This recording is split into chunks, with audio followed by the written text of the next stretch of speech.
Hi friends, எல்லாருக்கும் வணக்கம். என் friend அவன் பேர் பிரசாத். நானும் அவனும் ஸ்கூல் காலேஜ்லாம் ஒன்றா தான் படித்து முடித்தோம். பிரசாத் அவங்க வீட்டில் பார்த்தீங்கன்னா அவங்க அம்மா ஜெயந்தி, அவங்க அப்பா இறந்து ஒரு 10 வருஷம் மேலே இருக்கும். ஜெயந்திக்கு வயசு பார்த்தீங்கன்னா 50. 50 வயசுலேயும் ஜெயந்தி பார்க்கறதுக்கு ரொம்பவே அழகாக இருப்பாங்க. ஒரு சில பேர் பார்த்தீங்கன்னா அந்த காலத்து பெண்கள் இயற்கையாகவே அழகாக இருப்பாங்க. அதனால் என்னமோ தெரியாது, வயசானாலும் அந்த அழகு அப்படியே தான் இருக்கும்.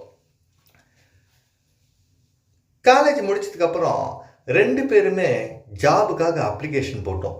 என் ஃப்ரெண்டை நானும் இன்டர்வியூவும் போய் அட்டன் பண்ணோம். அப்போது பிரசாத்துக்கு மட்டும் ஜாப் கிடைச்சிது. நாங்கள் இருக்கிறது சென்னையில். ஆனால் பிரகாஷ்க்கு வேலை கிடைச்சது பார்த்தீங்கன்னா பெங்களூரில். உடனே ஜெயந்தி, வேலை கிடைக்கிறதே இந்த காலத்தில் கஷ்டம், உனக்கு வேலை கிடைச்சிருக்கு, நீ போ பரவாயில்ல அப்படின்னு. அதுக்கு பிரசாத் என்ன சொன்னால், இல்லைம்மா, நம்ம 2 பேரும் ஒன்றாவே இருந்துட்டோம், திடீர்னு பிரிணுன்னா எனக்கு கஷ்டமாக இருக்குது, நான் வேலைக்கெல்லாம் போகல அப்படின்னா. உடனே ஜெயந்தி, இல்லை போய் தான் ஆகணும், நீ வீட்டிலே இருந்து என்ன பண்ண போகிற, ஜாபுக்கு போனால் நம்ம கஷ்டம்லாம் இருக்கும், தீரும் அப்படின்னு சொல்லிட்டு சொல்கிறாங்க. பிரசாதம், சரி நான் போய் 1 மாதம் பார்க்குறேன், வேலை பிடிச்சா வேலையில் இருப்பேன், இல்லைனா ரிசைன் பண்ணிட்டு வந்துடுறேன்னு சொன்னான்.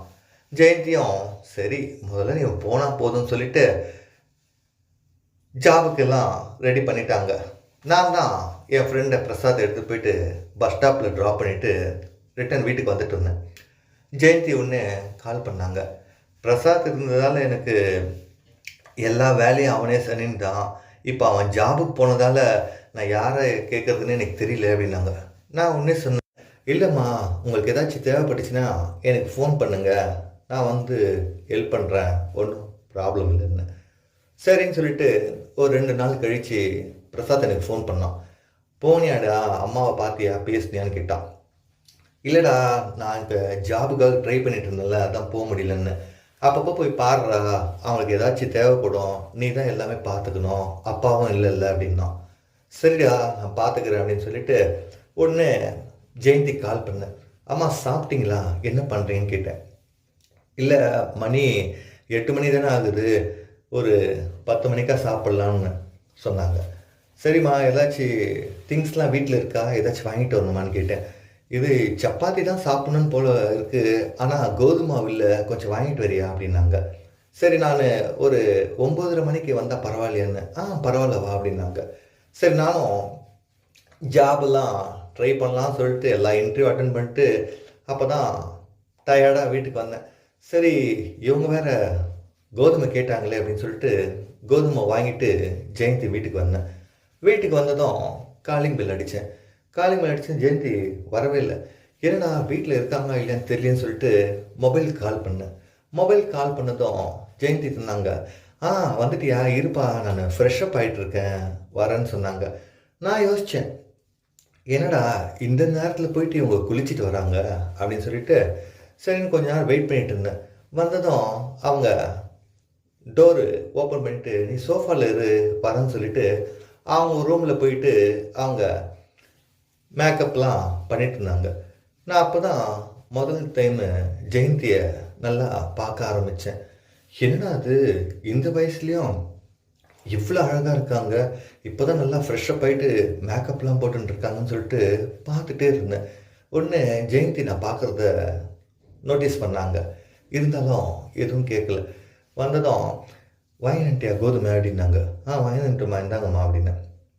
சரி நான் சப்பாத்தி சமைக்கிறேன், நீயும் சாப்பிட்றியான்னாங்க.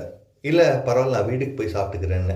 வீட்டில் போய் என்ன பண்ண போகிற, அங்கே போய் நீ தானே பண்ண போகிற, இங்கே இரு நானே பண்ணித்தரேன்னாங்க. சரின்னு சொல்லிட்டு நான் அவங்க வீட்டிலே இருந்தேன்.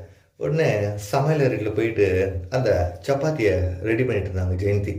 உடனே என்னை கூப்பிட்டாங்க, கொஞ்சம் வரியா, கொஞ்சம் ஆனியன் டொமேட்டோலாம் கட் பண்ணி தரியா, தக்காளி சட்னி செய்யலாம் அப்படின்னாங்க. சரிம்மான்னு சொல்லிட்டு அவங்க கூடிய சமையலறையில் அவங்களுக்கு ஹெல்ப் பண்ணிட்டு இருந்தேன். ஹெல்ப் பண்ணிட்டு இருக்கும்போது எனக்கு ஜெயந்தியை பார்க்க பார்க்க இன்னும் ஆசை அதிகமாக தான் இருந்தது. எப்படி சொல்கிறதுன்னும் எனக்கு தெரியாமல் இருந்தேன். உடனே ஜெயந்தி கேட்டாங்க, என்ன ஜாப் ட்ரை பண்ணியா இல்லையான்னு கேட்டாங்க. காலைல கொடுத்தா இன்டர்வியூக்கு போயிட்டு வந்தேன். வேலையே எதுவும் சரியாக கிடைக்கல.